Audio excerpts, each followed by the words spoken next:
I was on mute. So, welcome everyone. My name is Isadora. I am the program manager at Amsterdam Tech, and I'll be hosting today's Q&A.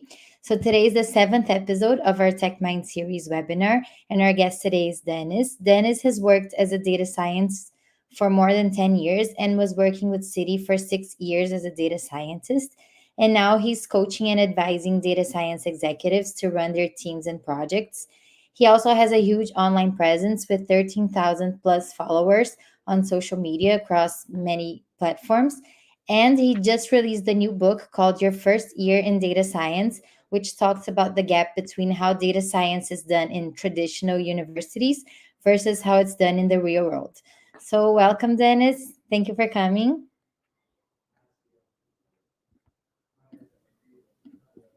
Good morning. Thank you so much for having me. Thank you for coming. So, welcome to our Tech Mind series. I have some questions for you, and I'll start with the first question. The Sure. first question is what are the most common misconceptions that students have about data science interviews, and how can they better align their expectations with industry realities? Sure. There's a couple of things that come to mind when I think about that because I get that question a lot. But I think the top thing that I would tell people, that I hear from the feedback I get from my followers is one, don't get so caught up in the titles of data engineer versus a data scientist versus a data analyst. Those when you get out in the real world, those titles really aren't as siloed as you might think they are. And the reason I say that is because I don't think most people, most students out there realize how small most data science teams are. Most data science teams are really not these big 30, 40 person teams. They're quite small, 4 or 5 people, I would say is about the average.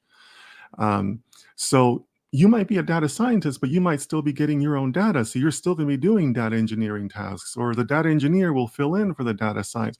So don't get so caught up in, oh, that's a data engineering job. I can't apply for that, or I can't apply for this. Go ahead and apply. The second thing I see a lot is people say, oh, well, this job wants 2 to 3 years of experience, so I better not apply or whatnot.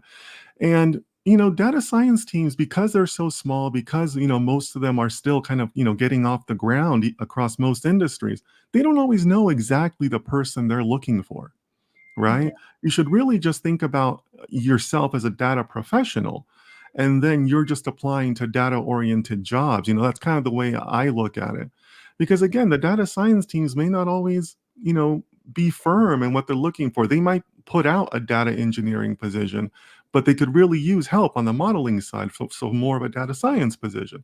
So it's just so don't get too caught up in those requirements and kind of stick to them so strictly. Go ahead and apply. You never know what's going to come of it.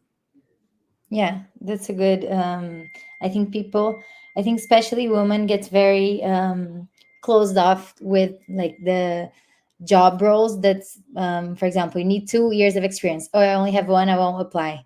So I think that's Exactly. nice to hear from other people as well. But do you think that the companies would still talk to people applying with less than the demanded experience? I think so. And again, even tying that back to the roles of the position, Hmm. because uh, from a hiring manager perspective, finding the good resumes and finding the good candidates is still challenging.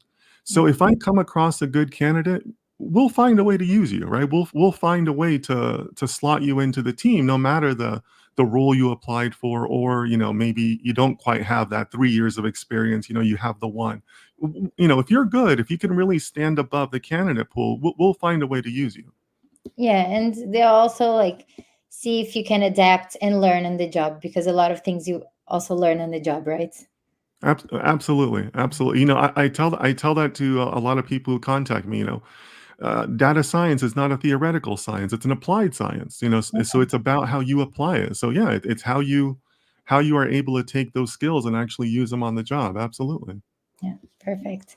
My second question to you was, in what ways do you think students are following the crowd when preparing for data science interviews, and how can they stand out as individuals? Sure, sure. Um, it's funny because I do have a large social media presence, but I don't really follow a lot of the other influencers. I just don't have time for that. But I can always tell when something has gone viral online because I start Mhm, getting the same questions over and over in my messages or in my comments. So my number one thing I would tell you is try not to put such an overemphasis on what you hear on social media or different things you hear about. Oh, well, I got to know a lot of math, or I got to know a lot of leak code, or I got to know this, I got to know that, because it's really much more rumor than it is reality. mhm, The reality is that you can't compete on math and code, right? I mean, if you're following all those social media trends, I mean, they mostly center around that, right? And they mostly center on that because that person's trying to sell you a course or mhm, some shortcut. But to me, that's kind of a losing battle. I mean, where are you going with that? You're going to outmath the world? I mean, did you win the Fields Medal? Did you win the Nobel Prize? I mean, why are you trying to compete on math? mhm, I think that the stronger candidates that I've seen show some personality, show some emotional intelligence, and then they also show how they have applied data science in their own lives, in their own projects. Because really, the question that hiring managers have, no matter what job you're applying for, by the way, is are you ready to go on day one? That's ultimately what I'm trying to find out. That's what the whole interview process is about. Are you ready to go on day one? Or mhm. am I going to have to do a lot of training for you on day one? That's right. Okay. So try to show that. Try to show that by demonstrating that you've done your own projects. You've taken that step from I studied data science to now I'm doing data science on my own as somebody who's educated, who has the skills, and I've applied it to my own projects, right? A couple years ago, there was this whole, like a mini movement around the citizen data scientist, right? Mhm. Where data is available and you can choose to do your own analytics and modeling on it if you want. So Yeah. I like to see somebody who does that, who takes the time to go out and say, "Hey, I'm gonna try to apply my skills, right? I learned this in the classroom, now let Mhm. me try to apply this in the best way I can." Okay. And do you think these people they show this like with a portfolio of projects, or during the interview you would, I don't know, show it, or it's nice to show a portfolio before? So what I recommend is I recommend, writing articles. Write Okay. articles on your findings, right? Present your Yeah. problem, present your methodology, and then present your findings. And try to write that article from a business impact perspective, not code, not math, but from a Okay. business impact perspective. And Okay. after that, you don't have to get fancy with the publishing. Just put it on LinkedIn, put it on X, Hmm. and then include that on your resume. Okay. And then be ready to speak to that. Okay. Yeah, because I think it's also important for data science to know how to put everything they coded or their findings into a business perspective, which sometimes Absolutely. they don't really know, and that's where they get stuck. Absolutely, absolutely. Yeah, at the end of the day, no, really, not just during the job search or earlier, but throughout your career, as a data scientist, you're going to be measured on your business impact. That's it, right? Yeah. That's the only thing that matters from the end result of all your work and all your models. Yeah. Perfect. Thank you. And then my third question Mhm. is can you share some strategies or tips for students to develop a unique personal brand or approach that will help them succeed in data science interviews? Sure, sure. So I love the question. It's a very timely question. Hmm. On my YouTube channel, Data Science with Dennis, I have recently released a video that talks specifically about data science jobs because I think there's so much misinformation out there right now, and quite frankly, a lot of negativity. So I'm trying to encourage people because I think the jobs are out there, but it is but you have to be prepared as the applicant to be ready to apply in an appropriate way. So In that video, I'm introducing what I refer to as my rule of three. Mm-hmm. And my rule of three has two parts to it. First, have your resume reviewed by at least three people who love you enough to be honest with you and tell you whether your resume is good or not, Okay. right? So, make sure you have three people that you really trust and who will be honest with you and have them review your resume. The second part of the rule of three is I want you to walk into your next interview with a minimum of three well written articles, like the type I just described, that are on LinkedIn. Mm-hmm. Have three articles of three studies, three data science studies that you did from end to end. So this Okay. isn't Kaggle, this isn't, a school project. These are studies that you did on your own from end to end. You Okay. sourced the data, you did your own observations of the data, you came up with your own hypothesis, you developed a model, you got some results, and then you interpreted the results into some sort of business conclusion, right?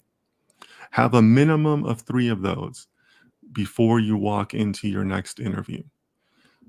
I think that that serves as a pretty good measuring stick as far as where you are, not just in your own practice, but where you are compared to the rest of the candidate pool. Because I think those types of things are going to elevate you above where I see the current candidate pool. Okay. Now, it's also a good measuring stick for your own skills because maybe you aren't quite where you need to be to come up with three studies, right? Mm-hmm. So maybe you need to work a little more on your modeling, or maybe you need to work more on your results interpretation. So it's also a good measurement for you because I think that during the application process and really the development side of your data science process, you have to be honest with yourself. You have to be honest with yourself and say, you know, yeah, I feel like I'm ready to go as a data scientist on day one, or, maybe I'm not ready, right? Yeah. Because that's another thing I stress where so many people are focused on, well, I got to have the right keywords to pass the recruiter, and then Mm-hmm. I got to do the right study for the interview. Well, yes, but what about day one? What happens if they hire you? You have to be ready to be a data scientist, right? So Yeah. the goal is to be ready to be a data scientist with your own studies, not to pass the interview. Yeah. No, for sure. I think some people might have that problem when the first day of the job. Oh, Sure. now what do I do? Sure, sure. And that can be a real reality check, right? Yeah. Because in some of those environments, they're just going to tell you, okay, okay, data scientist, we hired you. We're giving you a pretty good salary. You've got 2 weeks to show us something, Yeah. right? And that's it. So Yeah. it's important to prepare for the profession, not the interview. Yeah, and also like you said before, yes, you're gonna learn in the job, but not everything. Like there are some Sure. things you need to have prepared before already. You need to be Absolutely. ready to apply, I guess. Absolutely. Yeah. Yeah. It's no more, and it's not theoretics at that point. You actually have to go on live data and do it. Yeah, perfect.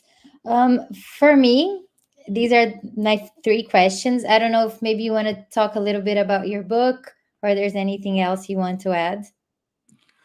Overall, as you mentioned, my book, Your First Year in Data Science, it's available on Amazon, and these are the exact types of topics that I mentioned, Yeah. where it's not always easy to go from academia to data science as a career, and I try to fill in some of those gaps in there, and to help people kind of develop the additional skills that they're going to need. Mhm. So, for example, I also talk about, working with stakeholders. There's kind of an art to working with stakeholders Yeah. because ultimately you're serving them, but you're also guiding them. Your stakeholders aren't always going to be sophisticated. Your stakeholders aren't always going to be accepting of data science. Yeah. In many cases as data scientists, we break biases, and that can be tough. That's Yeah. not something that all people, take kindly to. I also talk about working within a data science team. Data science is much more collaborative than most people realize, as far as talking things back and forth with your other data professionals. That's, you know, being able to express your perspective and then being able to accept other people's perspectives and see it their way, that's also another big part of the process. And then there's also the technical side as far as collecting data. Collecting data in the real world isn't always as easy as it might be in a classroom environment, right? There's very few programs out there, academic programs, that can simulate a big data environment or things along those lines. Yeah. So, there's a lot of things there that need to be added on your own, to your own individual data science practice, that are going to be critical once you reach the job stage. Yeah. And then the other thing that comes to mind is also, um, um, as I mentioned, because of my following, I hear from a lot of people, and there just seems to be so much misinformation out there, so much negativity. So I really just like to encourage people to stay positive, stay encouraged about data science. To me, it's a wonderful profession. It's a profession that I'm really passionate about. So just stay positive. Don't let the negativity bring you down. Job searching is difficult, but if you just takes a couple extra steps, again, you can elevate yourself above where the current candidate pool is, to be able to stand out. And if you stand out, if you put in the work, good things are going to come. So I'm just trying to encourage anybody out there studying, or anybody, looking for a job. Maybe you're a mid-career professional. Stay positive. The jobs are out there. Good things will come. Yeah. I think, like you said before, like the soft skills are very important for data sciences as well. And I think some people They are. only look at the technical side, but Absolutely. if you have this wholesome approach, I think it will be fine with the job interviews, because it's also a job that there are many openings right now, because a lot of companies are opening data science jobs and For sure. teams. So there are a lot of opportunities. So you just Sure. need to be prepared, really. Sure.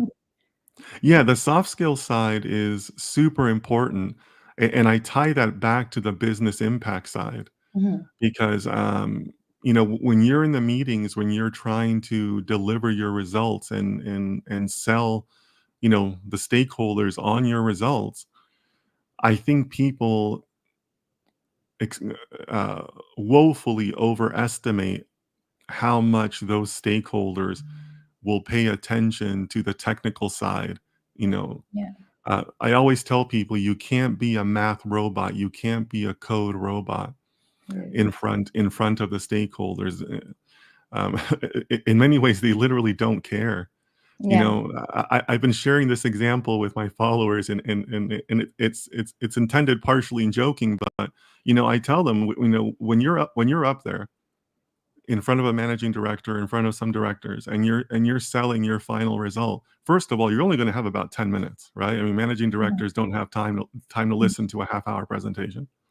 And two, they want to hear about the impact, right? So they want to hear, if we follow the data science approach, we can raise your sales by 10% next year. And Yeah. that's it. That's all they want to hear about, right? Yeah.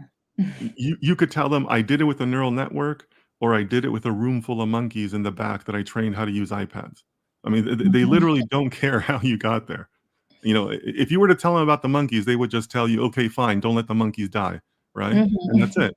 Like they don't care. So Yeah, you you need to translate it to their language, I guess. right, their language is business, right? Just Yeah, what's the exactly. impact? But how you got there, don't even bother presenting it, right? Like Yeah, you won't have the time, and they won't care. So it's definitely about developing those soft skills, the awareness of the business, the awareness of your stakeholders, yeah, and what I call, just kind of being able to read the room of your audience and where they're at. yeah, But yeah, but that's why I get so concerned when I have, students at an academic institution like yours or other places, where they put an overemphasis on well, I got to know this math, and I got to know this leak code exercise, and I got mhm, well, maybe not as much as you think. Maybe not as much as you think. Yeah. Yeah. We also add this to the curriculum, like soft skills and leadership, because I Great. think it's very important for them to be job ready when they leave, when they Absolutely. graduate. Yeah. Absolutely.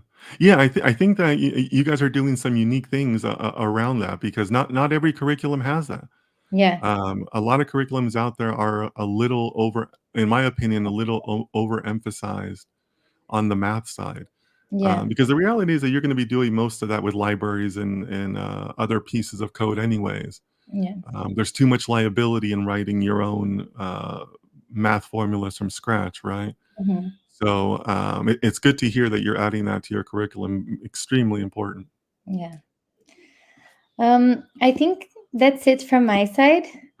Thank you so much, Dennis, for coming and talking and giving some tips. I think it's going to be very beneficial to the students and to people applying or maybe trying to upscale their jobs or change Mhm. jobs. So thank you so much. Well, thank you, thank you. And again, I just want to encourage everyone to stay positive, and apply yourself as a professional to the business. You know that this isn't a job. This is a profession. So, the more you view it that way, the more good things will come. Perfect. Thank you. Thank you Bye. so much. Bye Bye, bye. everyone. Thank you.